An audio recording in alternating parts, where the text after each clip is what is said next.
Okay, we'll start our morning practice session now, day 2 of the retreat. Hope everybody got a good rest. Sometimes the first day is a bit tiring, and day of meditation and then a good rest. Hopefully the energy is a little bit more together this morning.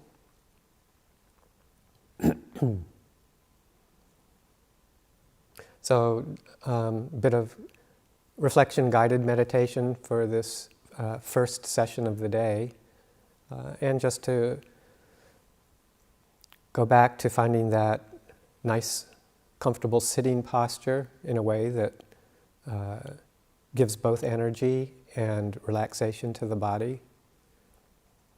So finding that comfortable posture that allows the back to be straight, upright, but not rigid or strained, forced.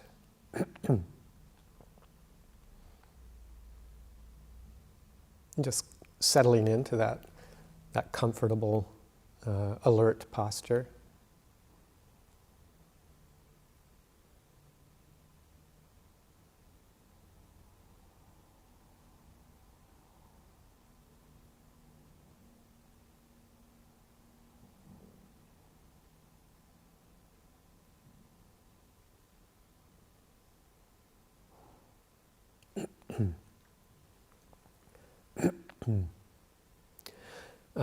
Just to begin with, yesterday, Lung Pa in his talk mentioned the phrase, this fathom-long body, as being a point of reference for us to see the arising and cessation of the world, the world of our experience, the world of our 6 senses. This fathom-long body, and that comes from a very nice story from the teachings from the canon about a encounter that the Buddha had with a person, well, actually he was a deva named Rohitasa.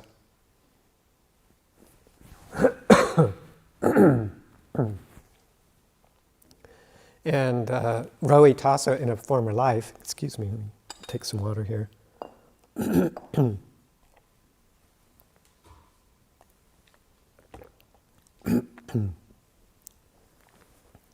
Rohitasa in a former life was a seer and the son of what was termed a skywalker, a yogi adept. And he was able to take very long strides in his travels, and the story goes that he was able to, one stride of his was long enough to span the entire ocean. And so as part of his practice, he decided that he was going to walk every day for his entire life of 100 years to see if he could reach the end of the cosmos, or the end of the world, where there is no birth, aging, and death. So he set out to do this and maintained that effort all the way through his 100 years. But as he was telling this to the Buddha, he died before reaching the end of the cosmos. So he asked the Buddha, is it possible by traveling to reach the end of our, the cosmos? Is it possible to reach the end of the world? And the Buddha said, no, it's not possible by traveling to reach the end of the cosmos, or the world where there is no birth, aging, no death. But it's only within this fathom-long body, with its perceptions and its mind, that one can reach the end of the world, the end of the cosmos, and where there is no suffering. In fact, and it's within this fathom-long body that we can see the origin of the world, the the world, the origin of the world, the cessation of the world, and the way leading to the cessation of the world within this fathom-long body with its perception and mind. So that's a lovely little story that points to we can't find the end of our suffering, essentially, by going to external means. We have to explore it and find it right within our own experience, and particularly within reference to this body. So that's why there's so much emphasis in our tradition, the forest tradition, contemplative tradition, to mindfulness immersed in the body as the first satipatthana and as one of the primary focuses for our reflection, for our meditation practice. This body of ours. There's a lot of places in the teachings where the Buddha talks about the benefits or the qualities of mindfulness immersed in the body, and the fact that it is actually essential for understanding, for penetration, for enlightenment. Without it, without mindfulness, without developing fully mindfulness in relation to the body, there's no possibility of liberation.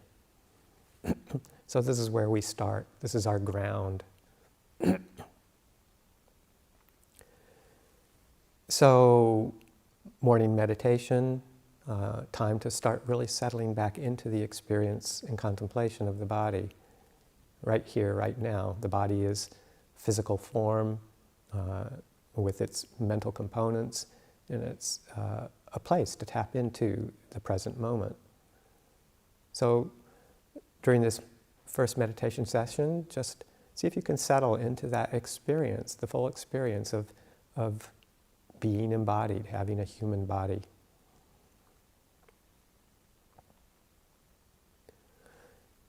I think it was during the last Thanksgiving retreat that I mentioned some what I called some of my favorite Dhamma vocabulary words that I just have used for a number of years and still use to help guide me through getting settled into the meditation practice.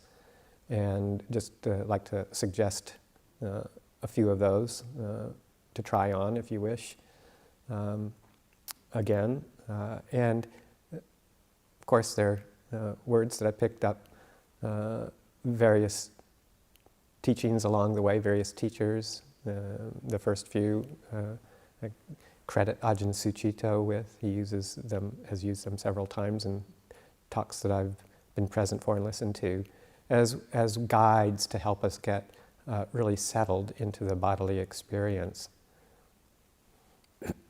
So our aim is to develop a very strong and sound presence of the body,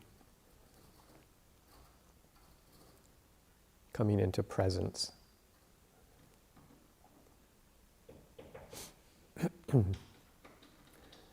And it starts out with noticing, just scanning, maybe scanning gently through the body, and from head to toe or toe to head, however it works for you. And noticing as you scan through the body, the quality of what we would call ground, or maybe the earth element, the solidity, the density of having a human body, this flesh and blood. So starting, let's say starting at the top, the tip of the head, and noticing the density of the skull and the tissues, the jaw, just noticing that quality of groundedness, solidity.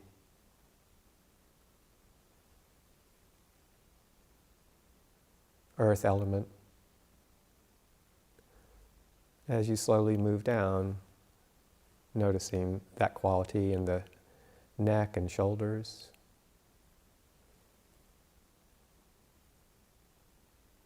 And down into the chest. The arms and hands.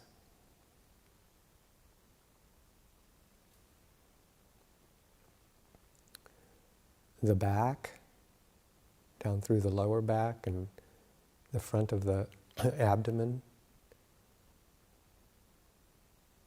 into the pelvis, and the solidity of the internal organs, the muscles of the and bones of the thighs, knees and lower legs. Just noticing that quality of density, earth, stability in the feet, toes.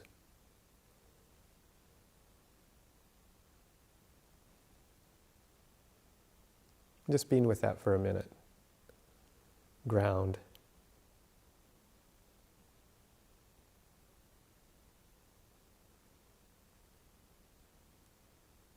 Settling the entire body down into the earth.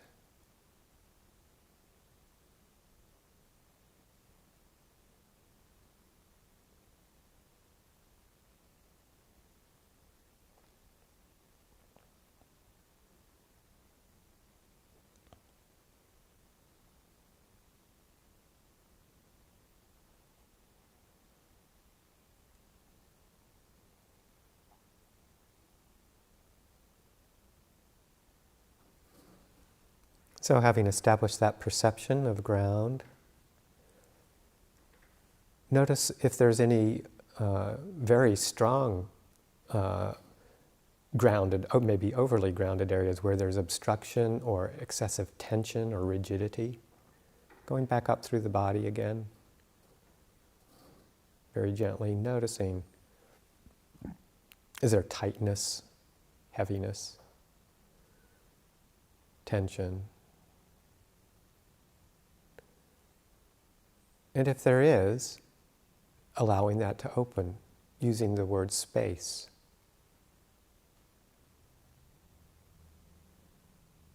So there's a firmness in the ground, but there's also an openness as we open some of the constricted areas, maybe in the abdomen, allowing that to open up by pulling the back in a little bit, giving it some space, or the chest. Shoulders and face are often places where there might be excessive tension.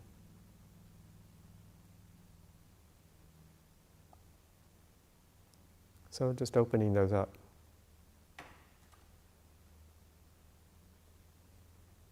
Around the eyes.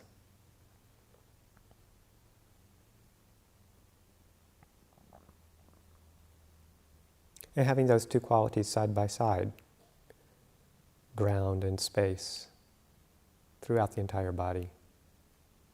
Just to be with that sensation for a bit.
So once the awareness is established, more in that groundedness and that spaciousness as a unit,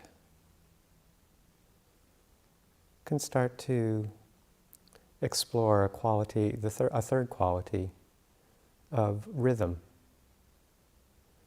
As the mind settles and the body feels alert and relaxed, more content, then the breathing becomes more apparent. And noticing just the quality of rhythm of the breathing.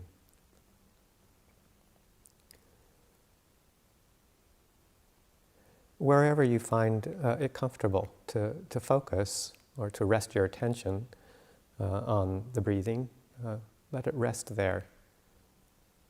Ajahn Karundhammo mentioned yesterday the classic teaching of at the tip of the nose, coming from the commentaries, expansion on mindfulness of breathing. And many people find that a useful place to rest attention. In the canon itself, the Buddha didn't really specify a specific location other than the whole body at some point in the process. So many other teachers offer suggestions as to different places, some at the further up in the nose, in the nasal passageway, or the area of the chest or the abdomen, to notice that rhythmic quality of breathing. Basically, wherever it feels comfortable. You want this to be an enjoyable experience.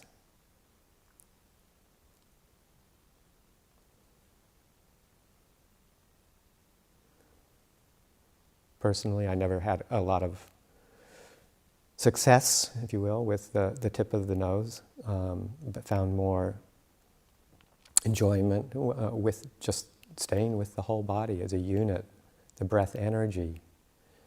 Not only the in and out passing of air through the nose and into the lungs and back, but the breath energy as a whole, how it permeates the entire body. Pana, or Sanskrit prana, the energy associated throughout the body with the in and out breathing.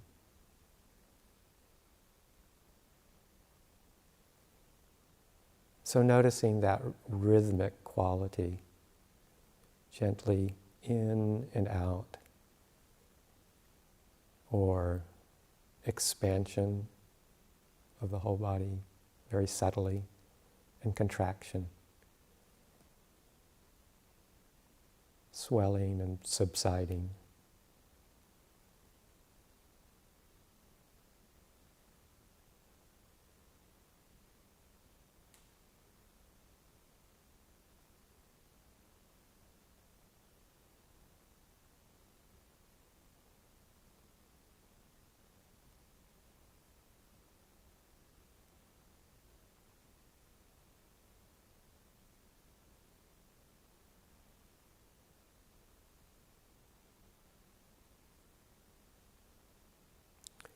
So there are these three qualities: ground, space, rhythm. They can all be experienced simultaneously as one breathes in and out.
So just keep scanning if you need to through the body. If it seems useful, occasionally repeating those words. Or just being quiet with the experience. Just do that for another 5-10 minutes before I continue on.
So as we continue quietly sitting and with our meditation, oftentimes one or more of the hindrances, the classic 5 hindrances, will emerge, causing some obstruction to settling and peace of mind. And one of the satipatthanas is encouraging us to take note of those and be aware of them and gently work with them as need be. I would suspect that most of you are familiar with the 5 hindrances and the wonderful classic descriptions that the Buddha gives of them.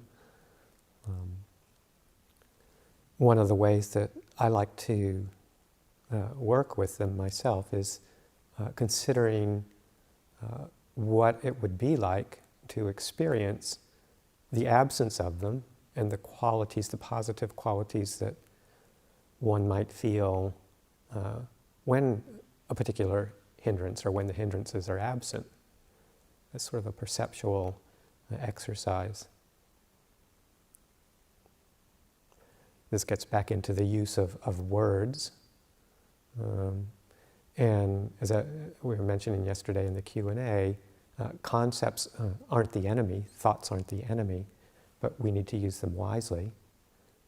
So we employ that conceptualization to direct our mind inwards to more settled quality of experiencing the heart. So to judiciously use some vocabulary words to help point away from the hindrances.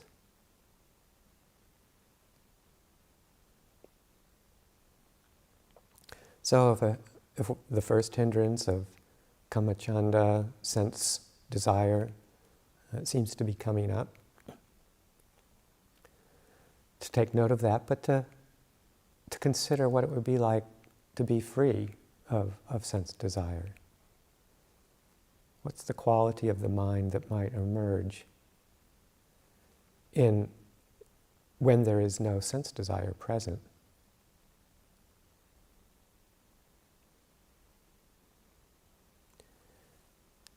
Different words come to my mind, sort of easefulness, well-being, and particularly contentment.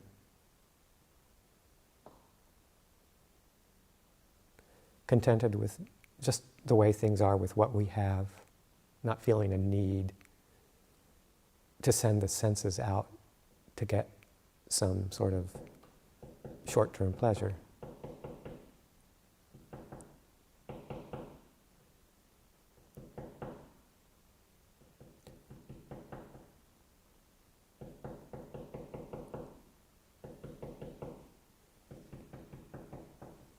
So you can try on that word, or if there's another word that comes up for you that's more descriptive, that has meaning for you, you can use that too, but just content. What's it feel like to be contented?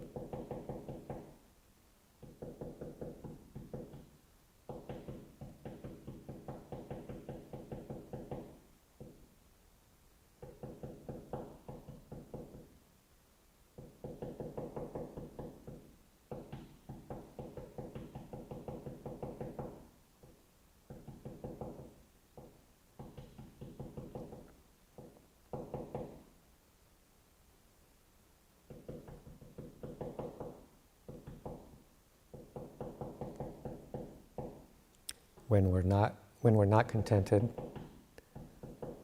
our minds are like a woodpecker, constantly trying to get something one doesn't have, relentlessly pecking at the side of a building over and over and over again.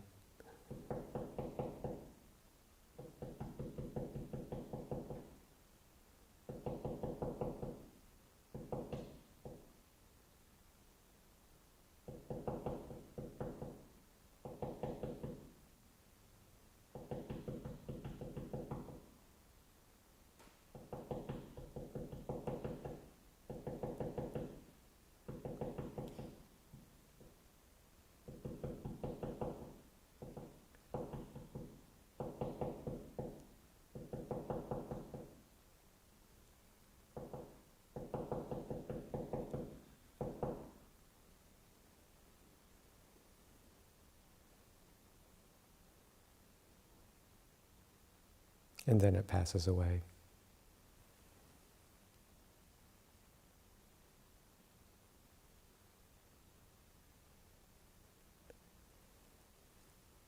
Second hindrance, if one is overcome in some ways by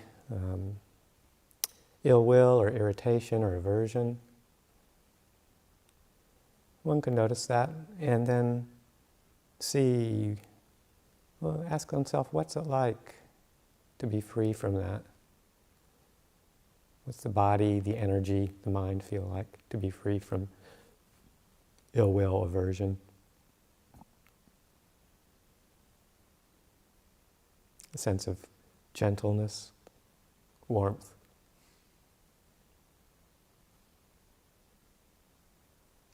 Well-wishing.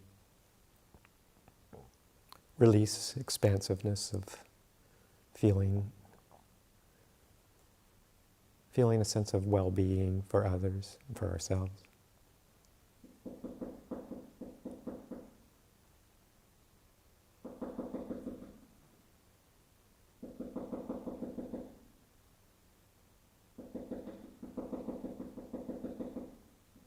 So choose a word that fits that description for you.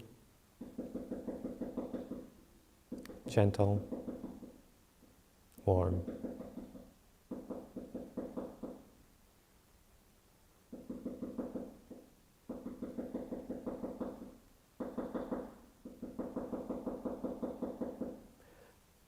If the mind is drowsy or dull, exploring the effects of the word indicating its opposite, alert, fresh, bright, energized.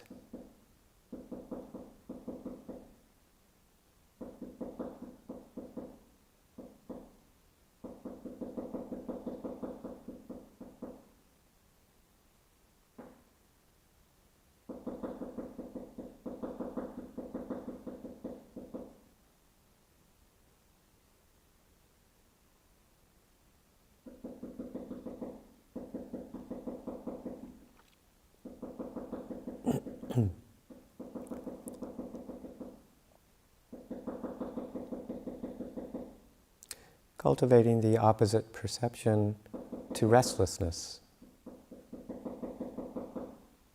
stillness, settledness.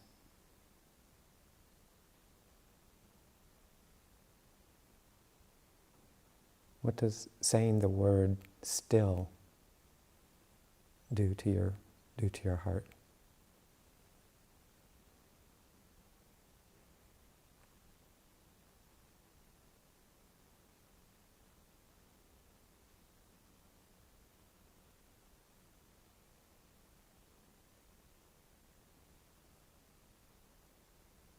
Or the opposite of doubt, the fifth hindrance. Being secure, confident,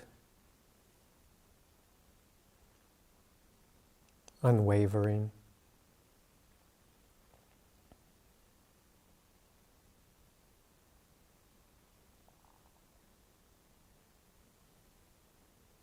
So all five together. Contented, gentle, warm, alert, bright, fresh, still,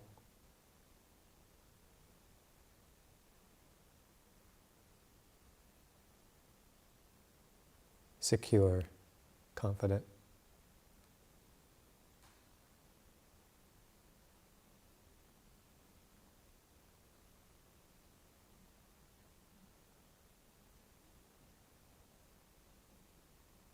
A mind that's free from the hindrances.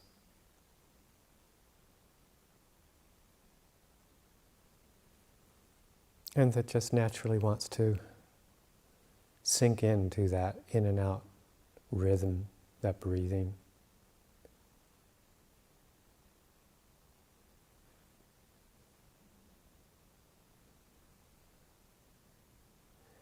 And as it's described in the description of the absorptions, seeing if one can experience that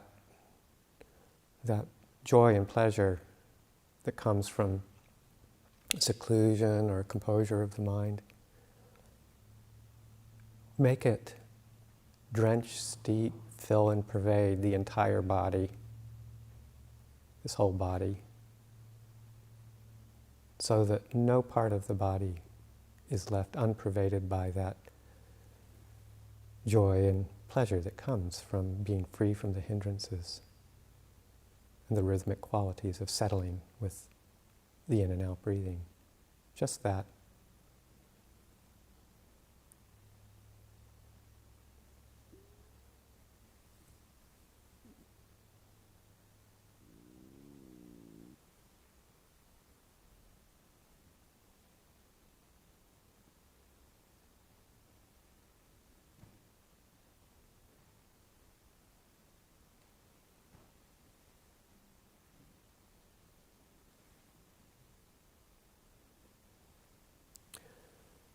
So the mind, the heart may not be at this point yet, but we can use some strategic words to help remind us and to help steer us in that direction.